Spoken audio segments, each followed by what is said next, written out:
सबसे पहले जनाब अजीज खां पठान साहब का, जनाब राजेंद्र यादव साहब का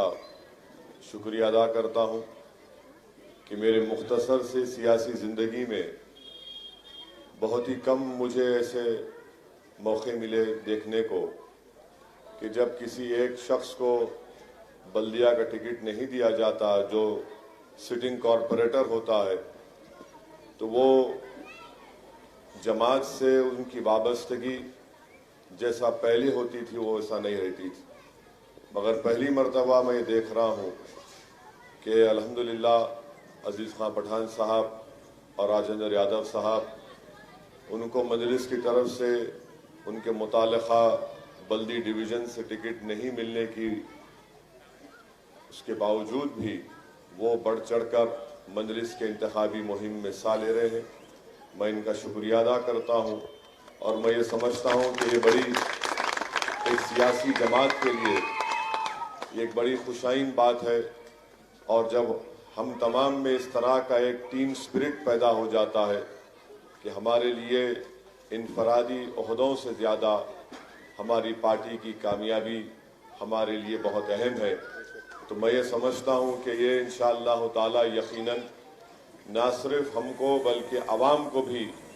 एक बड़ा ही अच्छा मुस्बित पैगाम मिलता है कि मजलिस में ऐसे लोग भी हैं जो सिर्फ ओहदों के पीछे नहीं भागते, बल्कि वो जमात को मजबूत और मुस्तहकम करना भी ये इनकी ज़िंदगी का एक बहुत बड़ा मकसद है। मेरे अजीज दोस्तों और बुजुर्गों, ये बात मैं इसलिए कह रहा हूँ कि मुख्तलिफ सियासी पार्टी के दफातर में, ऑफिस में आप देखते हैं कि तोड़ फोड़ हो रही है। गन फाउंड्री बीजेपी के दफ्तर में तो किसी एक बीजेपी के जिम्मेदार के कपड़े भी फाड़ दिए गए। तो अल्हम्दुलिल्लाह वो बदतमीजी और उस तरह की हरकतें हम मजलिस में नहीं देखते हैं। तीसरी अहम बात जो आपके सामने अभी यहाँ पर जनाब कौसर मोहिउद्दीन साहब ने उन तमाम बातों को आपके सामने रखा कि लंगर हाउस डिवीज़न में जो तरक्याती काम अंजाम दिए गए, मैं सिर्फ आपसे ये बात कहकर यहाँ से रुखसत हो जाऊंगा कि आपको ये समझना बहुत ज़रूरी है कि इस बल्दिया के इंतखाबात में हर सियासी पार्टी इलेक्शन में हिस्सा ले रही है, मगर अगर आप देखेंगे तो टीआरएस पार्टी के एक पावर मिनिस्टर हैं जिनका नाम जनाब जगदीश्वर रेड्डी साहब है। उन्होंने ये बयान दिया कि बताओ बीजेपी वालों, क्या तुम्हारे प्राइम मिनिस्टर नरेंद्र मोदी ने असदुद्दीन ओवैसी से मुलाकात नहीं की?